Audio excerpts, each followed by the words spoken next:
नमस्कार, जी उत्तर प्रदेश उत्तराखंड देख रहे हैं आप। मैं हूं आपके साथ दीपाली। बात करते हैं बुद्ध की धरती पर धर्मांतरण का खेल। बुद्ध की धरती कुशीनगर में धर्मांतरण का ऐसा खेल चल रहा है जो साल दर साल बढ़ता ही जा रहा है। जी मीडिया की पड़ताल में कुछ ऐसे खुलासे हुए हैं जिसे जानकर आप भी चौंक जाएंगे। 2022 से लेकर 2024 तक धर्मांतरण के 26 केस दर्ज हुए हैं। सिर्फ इसी साल अगस्त में ही धर्मांतरण के 4 केस दर्ज हुए। तुर्कपट्टी पडरौना में युवती का धर्मांतरण हुआ, तो वहीं जटहा बाजार थाना में नाबालिग का ही धर्मांतरण करा दिया गया। मामले में पुलिस ने आरोपियों को सलाखों के पीछे तो पहुंचा दिया, लेकिन धर्मांतरण गैंग अभी भी रुकने का नाम नहीं ले रहा है। अब सवाल यह है कि आखिर इस धर्मांतरण गैंग को ऑपरेट कौन कर रहा है और कब पुलिस धर्मांतरण गैंग के मास्टरमाइंड को सलाखों के पीछे पहुंचाएगी।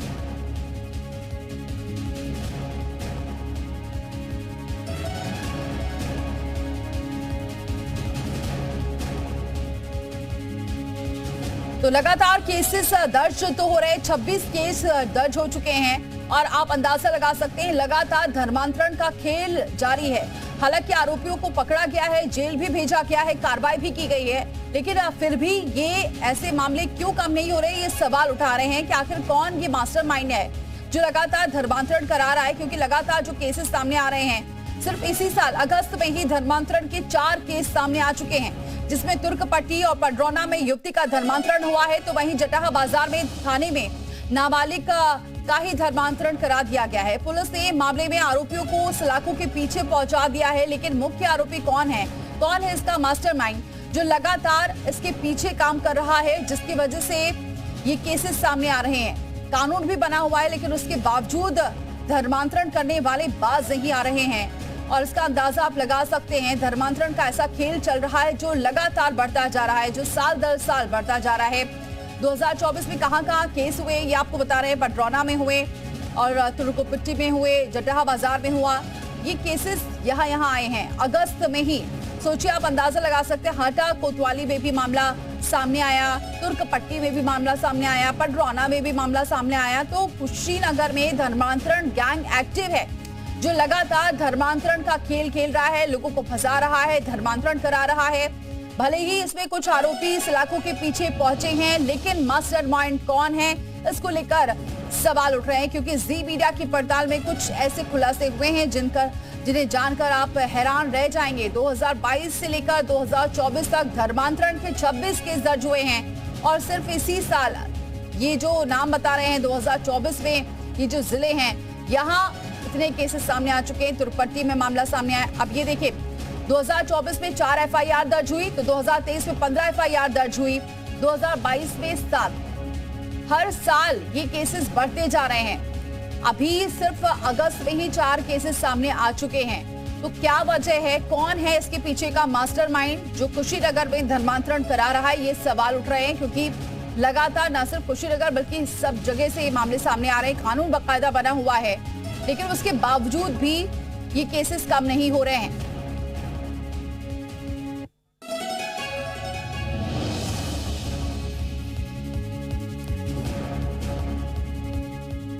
और चलिए, हमारे साथ 2 मेहमान जुड़ चुके हैं और बातचीत करते हैं। जरा हम एसपी हमारे साथ जुड़ चुके हैं, कुशीनगर से हैं, संतोष कुमार मिश्रा जी। बहुत स्वागत है संतोष कुमार मिश्रा जी हमारे साथ जुड़ने के लिए। और मुस्लिम स्कॉलर हमारे साथ जुड़ चुके हैं, सुहेब उर रहमान। बहुत स्वागत है सुहेब उर रहमान जी हमारे साथ जुड़ने के लिए। सबसे पहले एसपी का रुख करती हूँ। सर, क्या वजह है जो लगातार ये केसेस सामने आ रहे हैं? कई आरोपियों को अपने सलाखों के पीछे पहुंचाया, लेकिन क्या लगता है कि ये धर्मांतरण कराने वाले एक्टिव है, कोई मास्टरमाइंड है इसके पीछे? जी नमस्कार। ये मैं बताना चाहूंगा कि जुलाई 30, 2024 को उत्तर प्रदेश विधानसभा में संशोधन बिल धर्म परिवर्तन में पास हुआ, जिसके तहत सजा को बढ़ाकर आजीवन कारावास तक कर दिया गया धर्म परिवर्तन के मामले में, और जमानत की जो कंडीशंस है उनको भी बढ़ाया गया है। साथ ही साथ अब कोई भी व्यक्ति धर्म परिवर्तन पे मुकदमा लिखा सकता है। जुलाई 30 के इस संशोधन के बाद में सख्त निर्देश थे शासन की तरफ से भी जागरूकता के साथ साथ कार्रवाई करने का। और इस संशोधन के बाद जो लोगों में जागरूकता आई है, उसके बाद अगस्त महीने में कई ऐसे लोग निकल कर आए हैं जिनके साथ ये घटनाएं पूर्व में घटित हुई है, लेकिन उसके बाद आकर उन्होंने मुकदमा पंजीकृत कराया गया है और कुशीनगर पुलिस के द्वारा टीमें गठित कर करके इन सभी मुकदमे पे कार्रवाई करते हुए न सिर्फ अभियुक्तों की गिरफ्तारी कराई गई है, बल्कि पीड़िताओं को भी सकुशल इसमें बरामद कराया गया है। इसमें से एक मामला तो एक मौलाना का था, जो कि जनपद कुशीनगर में वर्ष 2023 में यहां एक मस्जिद में पढ़ाने आया था और यहीं की एक एससी जात की महिला जो बच्ची थी, इनफैक्ट उसको भगा ले गया था। उनकी मां के द्वारा अगस्त महीने में तहरीर दी गई और इस पर त्वरित कार्रवाई करते हुए बच्ची की सकुशल बरामदगी कराई गई। साथ ही साथ ये मौलाना, जो कि बांग्लादेश बॉर्डर के पास पश्चिम बंगाल के उत्तर दिनाजपुर का रहने वाला था, उसकी भी गिरफ्तारी करके उसको जेल भेजा गया। संतोष जी, ऐसे क्या लालच दिया जाता है, क्या लालच दिया जाता है जो बरगला के करते हैं? क्या वजह रहती है जो ये धर्मांतरण हो जाता है, या आपको क्या रीजन समझ में आया है? क्योंकि आप बता रहे हैं कि एक मुहिम चलाई, आपने लोगों को जागरूक किया, जिसकी वजह से लोग पहुंच रहे हैं और अब केस दर्ज हो रहे हैं।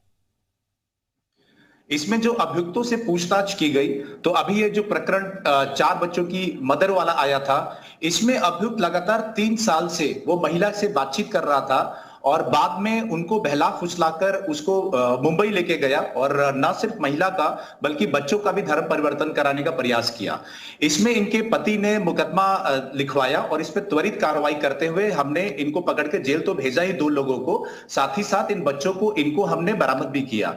ये ऐसे लोगों को भी टारगेट करते हैं जहां घर में थोड़ी अनबन हो, चाहे इस तरीके की चीजें हो, वहां पे करते हैं और साथ ही साथ पैसे से लेके अन्य चीजों का लालच देते हैं और साथ ही साथ एक गिल्ट प्लेजर भी इनको रहता है कि हमने अदर जो है उन रिलीजन या संप्रदाय के महिला या उनको हमने टारगेट किया है। ये अभियुक्तों से मैंने स्वयं पूछताछ किया है और ये चीजें इसमें निकल कर आई है। इनका मोटिव एक जो गिल्ट प्लेजर और साथ ही साथ झांसा देना, लेकिन बहुत सख्ती के साथ शासन के निर्देशानुसार और माननीय मुख्यमंत्री जी के निर्देशानुसार बहुत सख्ती से कार्रवाई की जा रही है और ऐसे जितने भी मामले अगर पूर्व में हुए हैं या अभी भी हुए हैं, उन सभी पे मुकदमा लिखकर इन सबको जेल भेजकर गैंगस्टर करेंगे और जब इन पे लगातार कार्रवाई होती रहेगी, जागरूकता फैलती रहेगी मीडिया के माध्यम से, तो निश्चित रूप से इस सभी मामलों में कमी आएगी। लेकिन अभी हमारा मकसद है कि ऐसे एक भी अगर प्रकरण आता है उसमें मुकदमा लिख के सख्त से सख्त कार्रवाई करना। अच्छी बात है संतोष जी, ये बहुत महत्वपूर्ण है कि अगर एक भी मुकदमा आ रहा है और उस पर अगर कार्रवाई हो रही है तभी ऐसे केसेस थमेंगे। महामंडलेश्वर जी हमारे साथ जुड़ चुके हैं, हिंदू धर्म गुरु के स्वामी कृष्ण जी, बहुत स्वागत है सर हमारे साथ जुड़ने के लिए। स्वामी जी, ये बताइए, लगातार ये जो केसेस आ रहे हैं धर्मांतरण के लिए, और इसको आप किसे जिम्मेदार ठहराते हैं इसके पीछे? जी, मैं अध्यात्म गुरु महामंडलेश्वर स्वामी कृष्णानंद आपके चैनल के माध्यम से पहले तो सभी दर्शकों को श्री कृष्ण जन्माष्टमी की बहुत बहुत बधाइयां देता हूं। ये जो धर्मांतरण का प्रकरण चल रहा है ये अत्यंत निंदनीय है।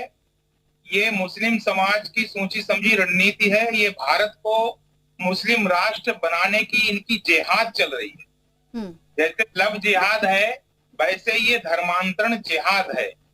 ये लोग नहीं चाहते हैं कि कोई भी देश वो मुस्लिम राष्ट्र से वंचित रह जाए, पूरा विश्व जो है वो मुस्लिम राष्ट्र बन जाए। भारत जैसे देश में भी इनकी यही साजिश चल रही है धर्मांतरण कराने की, लोगों को पैसे का लालच दे करके, घर मकान का लालच दे करके, और किसी भी तरीके से इनके इन प्रकार ये लोग धर्मांतरण कराते हैं।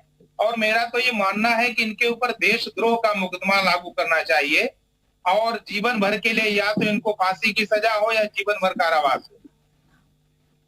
जी, और सुहेब उर रहमान भी हमारे साथ बने हुए हैं, मुस्लिम स्कॉलर। सुहेब जी, आप ये धर्मांतरण के लगातार मामले सामने आ रहे हैं, आजीवन कारावास तक का इसका प्रावधान है, फिर भी क्यों ऐसे मामले आपकी तरफ से आ रहे हैं, आपके धर्म की तरफ से आ रहे हैं? मैं सबसे पहले जो अधिकारी मौजूद है मैं उनको भी सलाम करता हूँ, जो हमारे पंडित जी मैं उनसे भी नमस्कार करता हूँ, सलाम करता हूँ।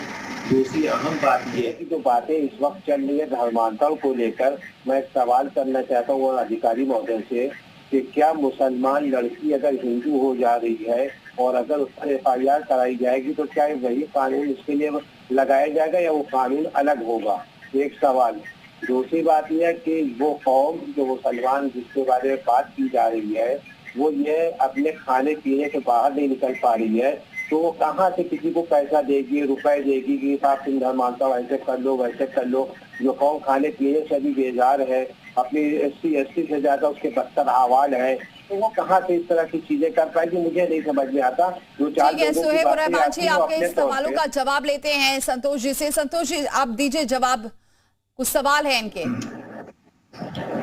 देखिए इसमें जो इन्होंने बताया कि वो गरीब तबके से, तो इसे बता रहा हूं कि ये जो 4 बच्चों वाली मदर है, इस केस में जो अभियुक्त है ये साउथ अफ्रीका में रहा है कई साल, और उसके बाद वहां से भी कॉल करता था और खुद भी यहाँ पिछले 3 सालों से उनको झांसा दे रहा था, और फाइनली जो है उसने ये कृत्य किया है। और साथ ही साथ जो इसमें मौलाना शामिल है जो बांग्लादेश बॉर्डर से कनेक्टेड है, ये यहाँ पर पढ़ाने के लिए आया था। पश्चिम बंगाल से उत्तर दिनाजपुर जो जिला है वहां से यह मस्जिद में पढ़ाने आया था, और यहीं की ही लड़की उनके जो है घर से थोड़ा कमजोर थे, उनको वो भगा के लेके चला गया था। साथ ही साथ उनको दुष्कर्म किया, प्रेग्नेंट किया बच्चे को, और धर्म परिवर्तन का कार्य किया। तो ये एक शातिर, एक सोची समझी साजिश की तरह से करने का इसमें प्लान दिखा है इसमें, और तभी हमने इतना सख्त कार्रवाई किया है। और जैसे मैंने बताया कि इसमें आजीवन कारावास तक की संशोधन किया गया है, इससे और जागरूकता फैल रही है और मुकदमे लिखवाए जा रहे हैं। बहुत शुक्रिया एसपी जी हमारे साथ जुड़ने के लिए, और आप दोनों का भी बहुत बहुत शुक्रिया हमारे साथ जुड़ने के लिए। तो लगातार कुशीनगर में पुलिस कार्रवाई कर रही है, जागरूकता अभियान भी चलाया जा रहा है। आगे बढ़ते